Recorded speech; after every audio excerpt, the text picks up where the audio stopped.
One moment, you're on top of the world. The next, you're watching it all slip away. Here are 10 Hollywood actors whose meteoric rises crashed down faster than anyone could have predicted.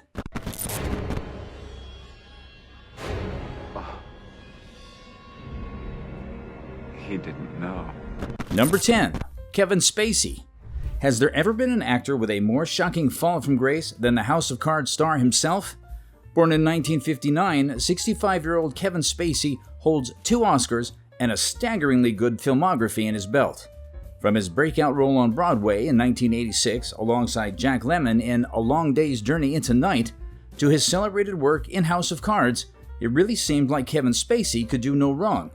He made a lasting impact on stage and screen and was widely regarded as one of his generation's finest actors, with a Tony Award in 1991 for Lost in Yonkers and an Academy Award for Best Supporting Actor in The Usual Suspects 4 years later. Remember his sizzling depiction of a suburban ad executive in 1999's American Beauty? He got an Oscar for Best Actor and was appointed Artistic Director of London's renowned Old Vic Theatre, one of the most prestigious roles in the city's theater scene. For 5 seasons, Spacy and his brilliantly sinister character Frank Underwood were the toast of House of Cards, a cultural blockbuster that made Netflix the first streaming service to receive and eventually win Primetime Emmys, Golden Globes, and other prestigious awards. But in the fall of 2017, Spacy's career came crashing down like a literal House of Cards with devastating swiftness. It all began on the 5th of October 2017 when the New York Times released a series of investigations alleging that Hollywood mogul Harvey Weinstein had been essaying women in the film industry and secretly paying for their silence over the course of decades. Weinstein denied all the allegations, much to the chagrin of Americans, which kickstarted the Me Too movement, which virally spread as trending hashtags on social media. Fast forward to October 29, 2017, when Star Trek Discovery actor Anthony Rapp shared his story after being motivated by the shocking Weinstein allegations. He revealed in a BuzzFeed interview that in 1986, when he was still a minor, then 26-year-old Kevin Spacy climbed on top of him in a bed and made inappropriate advances at a party. After Rapp's allegations, more than 20 men anonymously reported similar cases of misconduct by Spacy during his time as artistic director at the London Old Vic Theatre. The allegations included instances of uncomfortable behavior and explicitly inappropriate touching. Shocking, right? Who would have thought everyone's angel was despicable in private? To make matters worse, Spacy wasn't even trying to beat the allegations. His response to Rapp's initial claim was essentially, "If that's what happened, I'm sorry, I was drunk," followed by an attempt to deflect attention to a story about him coming out as gay, as if that should be the real story.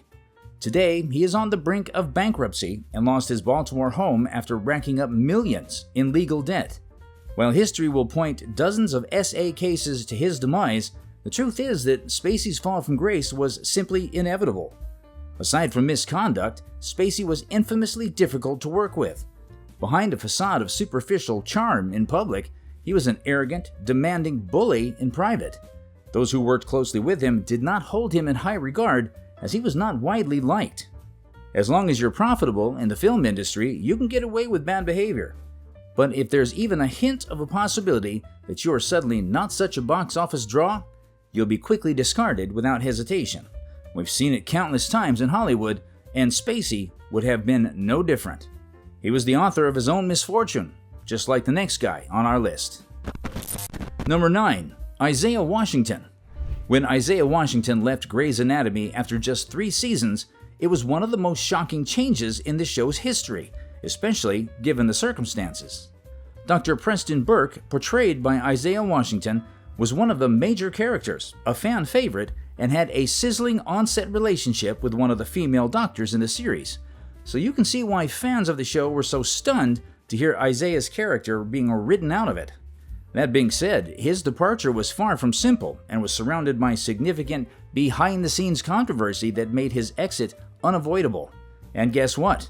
It was so swift and secret that even devoted Grey's Anatomy fans were unaware of the events that led to Isaiah Washington's departure from the show.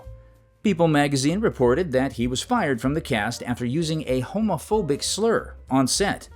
While many believe the slur was directed at T.R. Knight, who portrayed Dr. George O'Malley, was actually speaking during a confrontation between Washington and Dempsey. In her 2021 book, How to Save a Life, The Inside Story of Grey's Anatomy, Lynette Rice revealed that the argument began over issues with tardiness and escalated into a physical fight. It was at this point that Washington hurled the offensive slur towards Knight. Now, if you were one of the fans who were left disappointed by Isaiah Washington's departure from the show or the actions that led to it, you'd likely be more frustrated to learn that when the incident became public, the actor expressed little regret and made more inappropriate remarks to the press. This fueled even more backlash and led to Isaiah being virtually blacklisted in Hollywood. He was no longer getting roles and was iced out from A-list gatherings, at least until the fire went down a notch. He slowly returned to the spotlight and made several star appearances in top-draw movies and television series. He is perhaps best known for his recurring role as Thelonious Jah in CW's post-apocalyptic series The 100, where he appeared in the first 5 seasons before his final appearance in the episode Red Queen. His television career has also expanded into numerous guest appearances on shows like Blue Bloods, Bull, and Tales. He even had a recurring role in the Starz drama P-Valley. But of course, no one knows how to stir the pot quite like Isaiah Washington. Last year, the actor announced his retirement from acting via a tweet on his Twitter, now X, account stating, "I have fought the good fight, but it seems that the haters, provocateurs, and the useful idiots have won." A few days later, however, the star said he will be making a return to acting if fans help fund his next movie.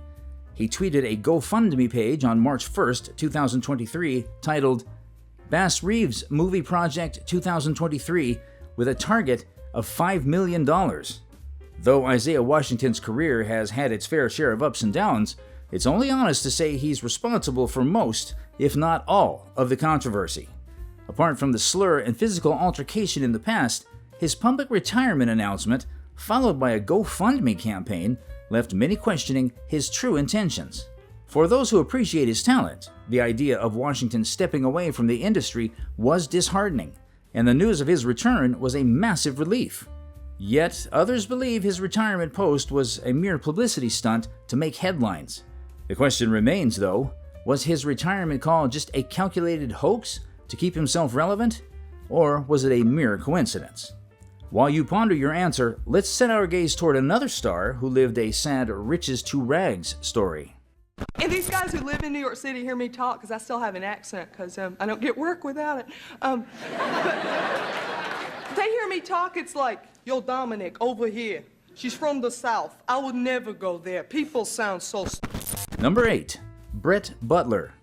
Remember when Brett Butler, the star comedian of the successful 90s sitcom Grace Under Fire, was the subject of a GoFundMe fundraiser? Butler's rise to fame was meteoric, but her fall from grace is equally notable. She squandered the $25 million fortune that she earned on the ABC show, even though at one point she was one of the highest earners in the world. Born in Montgomery, Alabama, Butler initially faced tough circumstances. She lived with an abusive father and battled poverty. Yet she found solace in comedy and eventually left home to make a name for herself. She performed in clubs and worked as a cocktail waitress until her big break came in 1987 when she started on The Tonight Show. With her cues and innate talent, no one would ever have guessed it was her television debut. By the early 1990s, Butler's unique brand of humor, often laced with vulnerability and raw honesty, caught the attention of the industry, especially Chuck Lorre, who gave her a casting role in Grace Under Fire. In the series, she portrayed Grace Kelly, a single mother and recovering alcoholic trying to rebuild her life after divorcing an abusive husband. The sitcom, which ran for 5 successful seasons on ABC, struck a chord with audiences and was ferociously praised. Butler garnered multiple award nominations, including 2 Golden Globe nominations for Best Actress, Television Series, Musical, or Comedy in 1995 and 1997, and won a People's Choice Award for Favorite Female Performer in 1994. And yes, she was filthy rich. Her commanding presence and comedic talent fetched her up to $250,000 per episode. And then her world came crashing down. Already recovering from alcoholism, Butler became addicted to Vicodin, which was prescribed for sciatica. In fact, she claimed to remember only 80 of the 112 episodes she filmed for the single mom sitcom. The only reason why you might not remember this is because her erratic behavior and substance abuse were hidden from the public eye until it became impossible to ignore. Many co-stars left due to her behavior, and in 1998, Butler was dismissed from the show after a series of relapses. Despite a brief return to acting in some film roles and guest spots on TV shows, Butler could never recapture the fame she had during the Grace Under Fire years. In the years that followed, she moved to a farm in Georgia, away from the Hollywood spotlight.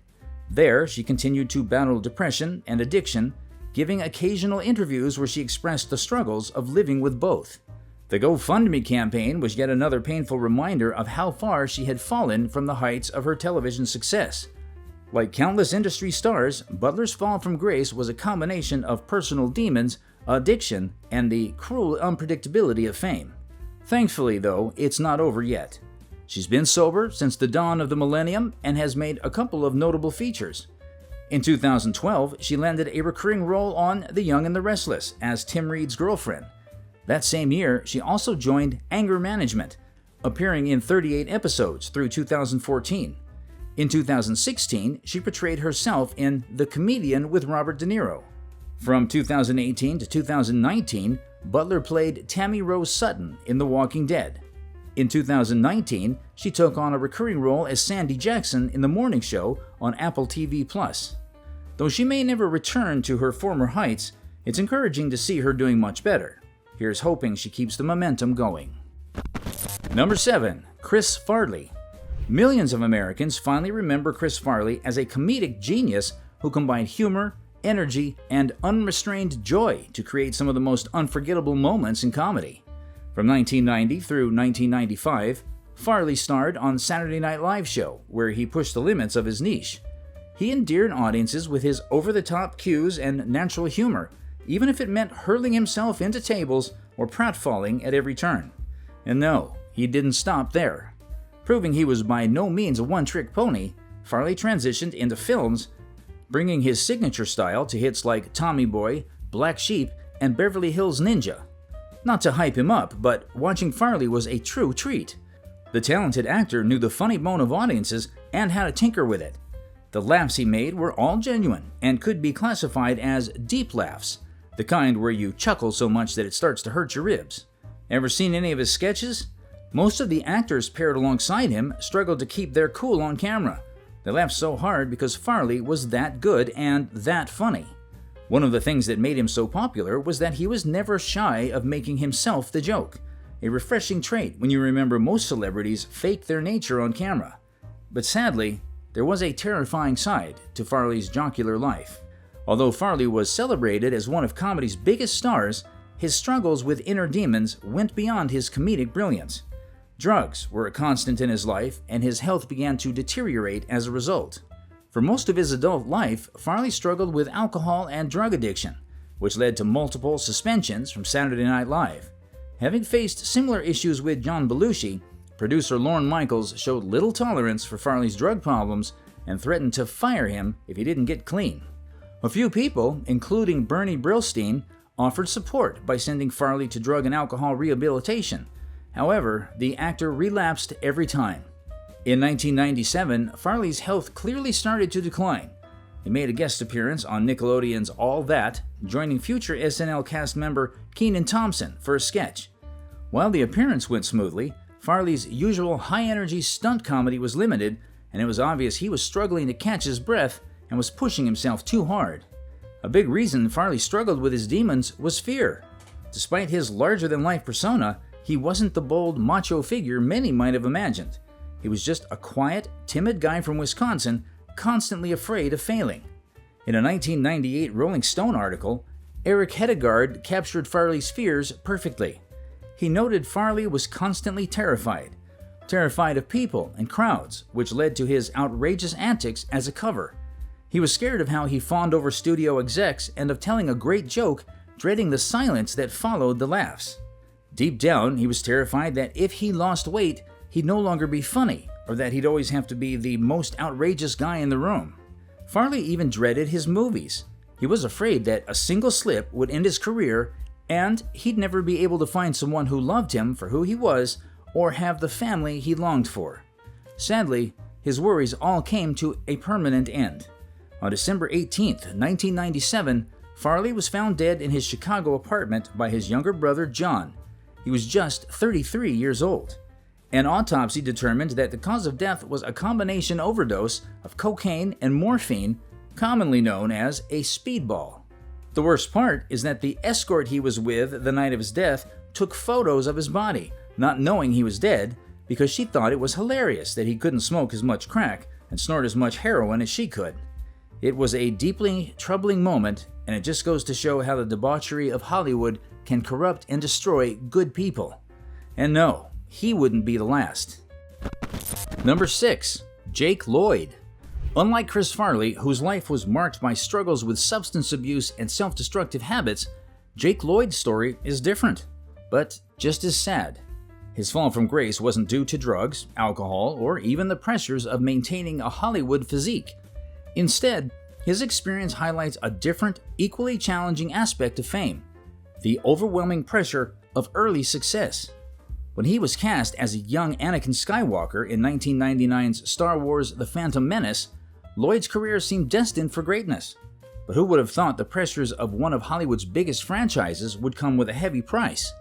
Fans expected a young Darth Vader to be menacing, even as an 11-year-old kid, and this led to harsh criticism and even bullying. It was too much for Lloyd to handle, and he eventually retired from acting. It was the only way to escape the very fame that had once been a dream come true. And the plot thickens. In 2012, Lloyd revealed that he retired from acting in 2001 due to bullying at school and press harassment following his role in The Phantom Menace. However, in 2024, his mother, Lisa Riley, stated that his departure from acting was actually due to family issues and that he had been mostly shielded from the negative reactions surrounding his Star Wars role. She also mentioned that Lloyd still enjoys Star Wars. In any case, Lloyd's mental health was at an all-time low. According to Riley, it started to decline during high school as he began experiencing delusions involving multiple realities. Although initially diagnosed with bipolar disorder, he refused to take the medications prescribed for treatment. It worsened in college as he began experiencing both visual and auditory hallucinations, leading to missed classes and declining grades. He often reported seeing figures with black eyes following him and imagined conversing with Jon Stewart while watching The Daily Show. In 2008, he was diagnosed with paranoid schizophrenia, although he was largely unaware of his condition due to anosognosia, a condition where a person is cognitively unaware of their own disability due to an underlying physical or neurological issue. Speaking of which, in March 2015, police were called to address an alleged assault involving Lloyd and his mother, Riley. An infamous visit. Lloyd verbally attacked his own mother and then physically assaulted her. Luckily for him, Riley chose not to press charges, explaining that Lloyd had been diagnosed with schizophrenia and was off his medication at the time. More legal issues came, though. On June 17, 2015, Lloyd was arrested in Colleton County, South Carolina for reckless driving, driving without a license, and resisting arrest after he ran a red light. The police had to chase him across several counties while driving from Florida to Canada. Like that wasn't already bad enough, his life went on a darker path in 2018 when his sister Madison, who had appeared as an extra in The Phantom Menace, passed away in her sleep from natural causes. In May 2023, Riley reported that Lloyd was experiencing a complete psychotic break and was arrested after shutting her car in the middle of a busy freeway. Lloyd was hospitalized and admitted to inpatient care at a mental hospital for 18 months. Looking back, Jake Lloyd's story is a painful reminder of how child actors are simply not protected enough. They're thrust into the spotlight before maturity, leaving them vulnerable to the pressures of fame. Without proper protection, guidance, or support, his experience soured what should have been a joyful milestone in his young career. Sadly, his story is not unique. Many child actors face similar pressures: exposure to harsh public criticism, overwhelming expectations, and a lack of mental health support. As we continue with our list, you'll see that Lloyd is not the only actor who suffered as a result of fame coming too soon. Please, Mike, Porter, what's the matter with you? Just tell us where he is so we can get the hell out of here, huh? Come on. Number 5. Mel Gibson. From an A-list star to a pariah, infamous for his racial outbursts, Mel Gibson has one of the most spectacular fall from grace stories. But what happened? Once upon a time, Gibson was the hottest thing since sliced bread. He was adored by all and was one of the most decorated actors in his era. You remember the buzz of Mad Max? When the movie first hit the scene in 1979, it quickly became a hit among hipsters. Then he followed it up with standout performances in Gallipoli and The Year of Living Dangerously, both directed by the talented young Peter Weir. Early in his career, Gibson was easily the ideal film industry newcomer. Confident, charismatic, charming, the rising star had every ingredient. Plus, Gibson came into the industry at a time when Aussies were rare. He was the breath of fresh air Hollywood needed, and everyone hoped he'd be successful. Thankfully, he was. In 1996, after writing, directing, producing, and starring in Braveheart, Gibson won 2 Academy Awards for Best Picture and Best Director, reaching the peak of his career before a series of scandals followed. From the late 1990s to the mid-2000s, Gibson's alcohol-fueled temper led him down a path of self-destruction. He admitted to assaulting Oksana Grigorieva, the mother of his 8th child, and was recorded making despicable threats to her. In another leaked recording, he made racial slurs against black people. In 2006, he was arrested for drunk driving and launched an anti-Semitic tirade at the officers, which was captured on a police surveillance camera for the world to witness. The aftermath of Mel Gibson's destructive behavior was devastating. The public revelations of these behaviors led to widespread condemnation, and many in Hollywood distanced themselves from him. Gibson's career nosedived, with studios reluctant to work with him, and his public image was irreparably tarnished. Almost. Despite his off-camera controversies, Gibson was known for being a respectful and likable colleague with a strong work ethic on set. Many stars who worked with him had only positive experiences regarding their professional relationship, whether it was on set or while traveling during press tours. So yes, his redemption arc was largely thanks to his friends and supporters in the industry, such as actor Robert Downey Jr., who spoke out in defense of him and urged the industry to give Gibson a second chance when he accepted the American Cinematheque Award in 2011. Held in Los Angeles, Robert Downey Jr. publicly asked forgiveness on behalf of Gibson, stating, "Whoever is free from sin is in the wrong industry." Gibson, in turn, was a strong supporter of Downey Jr. during his struggles with addiction. Determined to return to the spotlight, Gibson accepted any role that came his way, as only a few prominent actors or directors were willing to collaborate with him. Jodie Foster cast Gibson in a leading role for her psychological drama The Beaver, and when asked about her decision, she expressed that Gibson was the actor she most admired in the film industry and defended him against accusations of racism and sexism. Interestingly, Gibson also gave up alcohol during his rehabilitation, and in 2012, he was ordered by a judge to undergo anger management therapy as part of his ex-partner's trial. Thankfully, it seemed to have worked. By 2017, just 11 years after his arrest, Gibson was nominated for Best Director at the Academy Awards for Hacksaw Ridge, marking his successful return to the spotlight. Who would have thought that Mel Gibson's career had 9 lives? The next man on our list wasn't so lucky, though. Number 4. Michael Richards. Ah yes, Michael Richards, the magical mind behind the portrayal of Kramer on Seinfeld. His role was iconic, and it struck a chord in a lot of fans. Michael Richards began his career as a stand-up comedian, gaining national attention after being featured on Billy Crystal's first cable TV special. He later became a series regular on ABC's Fridays.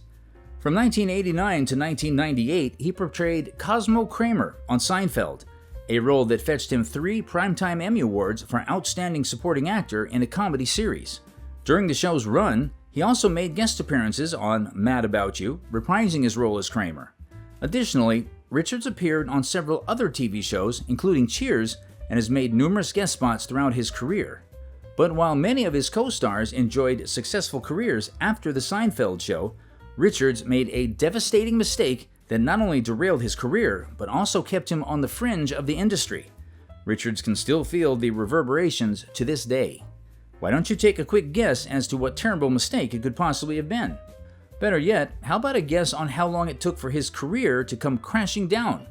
Lock your answers in the comments below and ensure you don't spoil the fun by cheating. Done that already?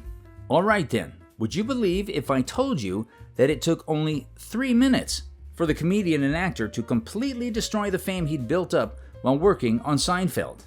You heard right. In November 2006, a video emerged of Michael Richards angrily berating a black audience member during a stand-up performance using multiple racial slurs.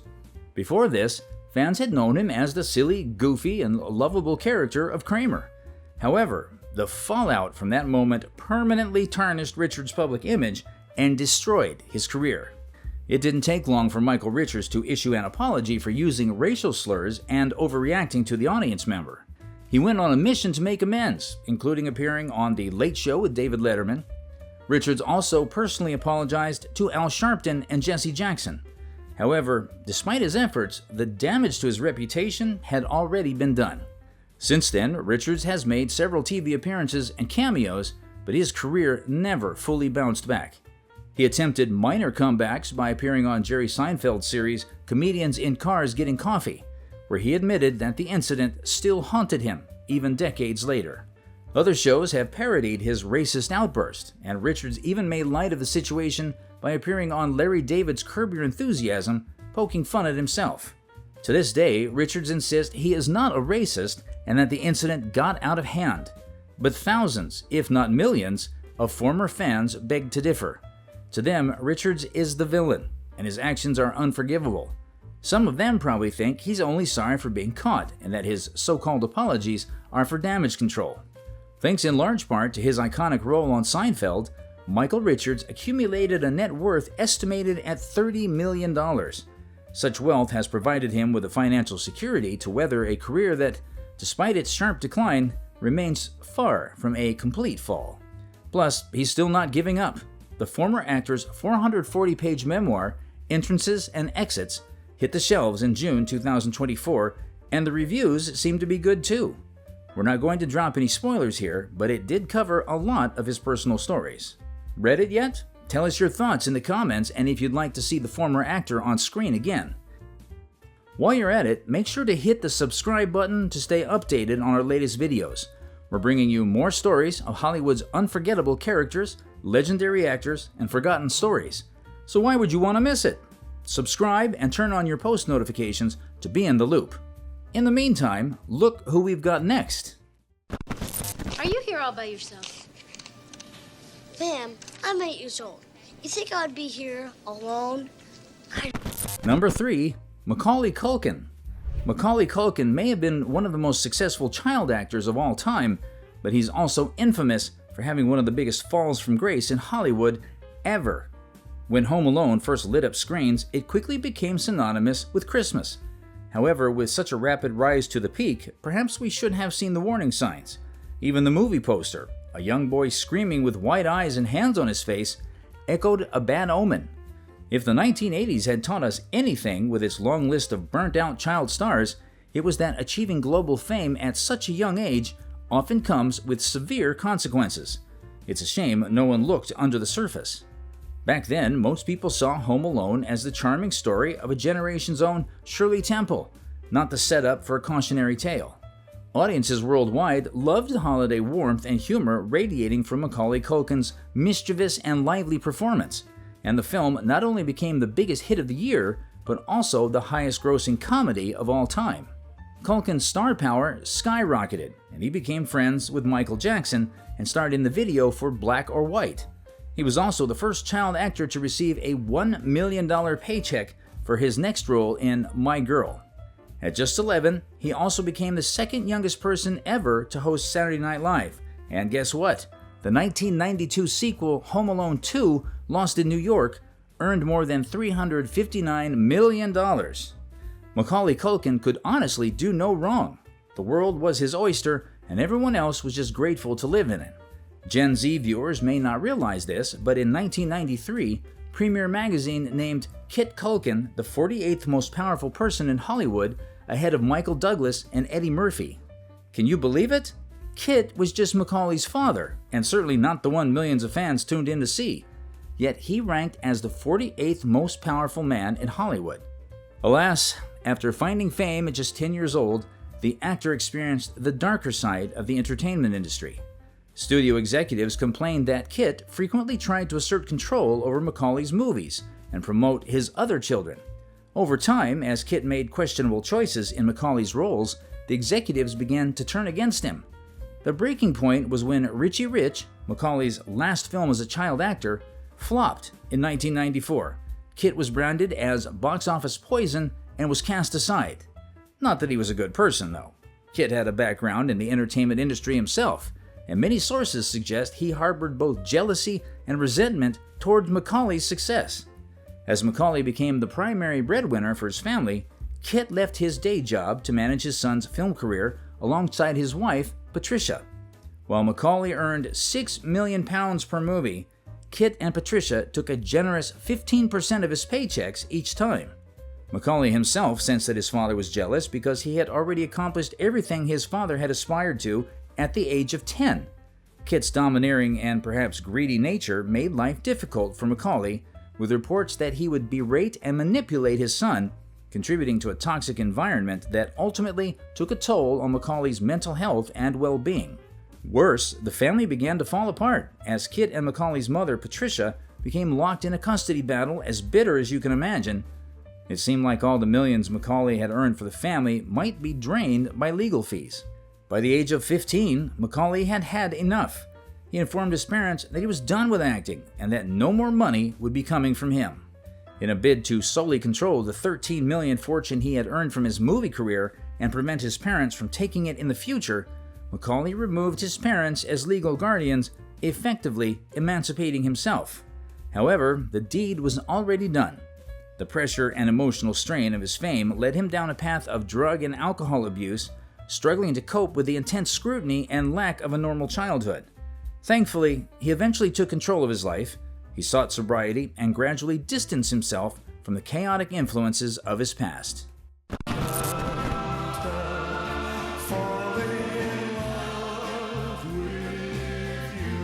Number 2, Elvis Presley.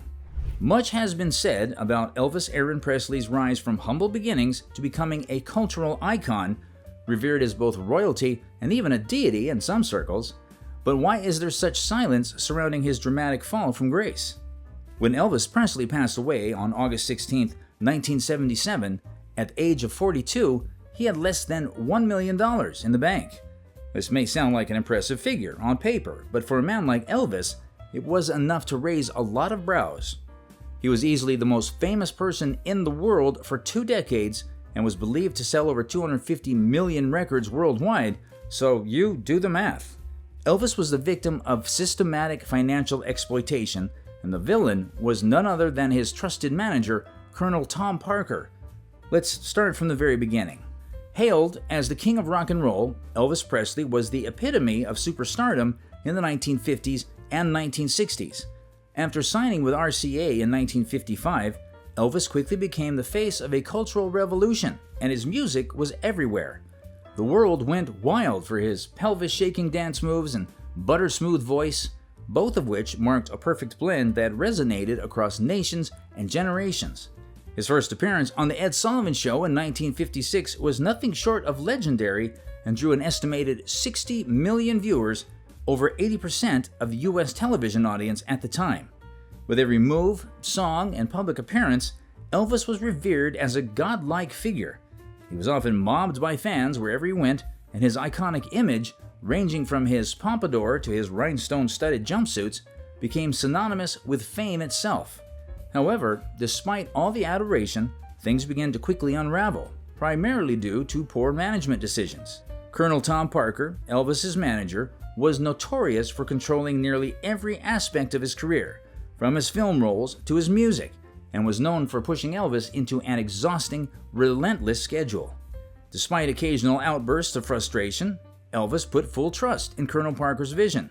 From 1961 to 1969, the star appeared in nearly 30 films, many of which he felt embarrassed to be a part of. By the mid-1960s, he was earning over $1 million per film, but his recording sessions had become infrequent and uninspired. Many of these movies featured forgettable songs hastily produced to meet Parker's tight deadlines. The writing was on the wall at that point. Elvis, who was once an artistic force, was reduced to just another cash cow. Worse, Parker had the star on a string. He took up to 50% of Elvis's earnings, a staggering figure that was far more than the industry norm. Leaving Elvis with significantly less money than he should have earned from his work, the star was trapped creatively into putting out the same stuff over and over, and then touring over and over and over, which only added to Elvis's physical and emotional exhaustion. As the years wore on, Parker's poor management decisions led to the decline of Elvis's health and his mental state. By the early 1970s, Elvis was struggling with prescription drug abuse, depression, and the pressures of his hectic career. His performances became erratic, with many fans noting that he appeared tired, overweight, and often incoherent during his concerts.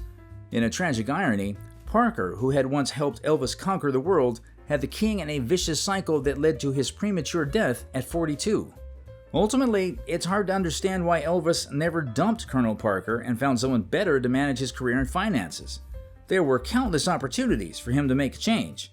Yet, like many grappling with depression and addiction, he seemed more inclined to let himself burn out than to turn things around. Still, Elvis's story is a painful reminder of how an actor can do everything right but crash because of mismanagement, usually rooted in greed, selfishness, and lack of care. Had Parker allowed Elvis to take more control of his career and personal life, or taken a more thoughtful, compassionate approach to management, the king might have enjoyed a much longer, healthier career. Instead, Parker's desire for power and profit ultimately led to Elvis's downfall. What a shame. Speaking of shame, here's one of the most disappointing fall from grace stories of all time. Accusations against him as well. And Spencer, here he is. After all of these women have come forward, and again, he is denying. Number 1. Bill Cosby. Looking back, it's difficult to understand how Bill Cosby's dramatic fall from grace impacted us so deeply. He was America's dad, and millions of kids grew up on watching The Cosby Show and admiring him. So how then did this once celebrated household name experience such a devastating fall? Born in 1937 in a social housing complex in Philadelphia, William Henry Cosby Jr. worked various jobs like shining shoes and stocking shelves to help his family. As the oldest of 4 siblings, he became a father figure to the household, especially after the tragic death of one of his brothers. Cosby would later join the U.S. Navy, attend university, and work as a bartender to sustain himself. Thankfully for him, his big break came when he filled in as a club comedian, which led to an appearance on NBC's Tonight Show in 1963. Better yet, the performance earned him a recording contract and launched a career marked by award-winning comedy albums. In 1968, his album To Russell, My Brother, Whom I Slept With, set the tone for his future work, focusing on the humorous dynamics of family life. Interestingly, the album's sleeve noted that Cosby didn't tell jokes, sing, dance, or perform tricks during his stage time. Instead, he simply talked, yet he was able to captivate the 10,000-strong audience throughout.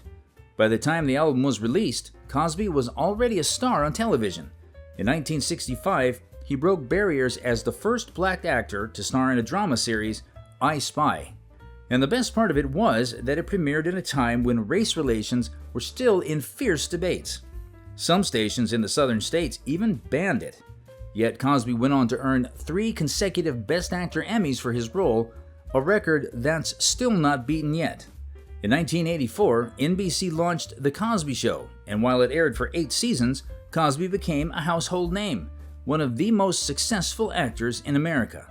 Based on his stand-up routines, Mr. Cosby's portrayal of an educated, rich doctor, Heathcliff Cliff Huxtable, and the difficulties of raising 5 young children drew comparisons to his own life.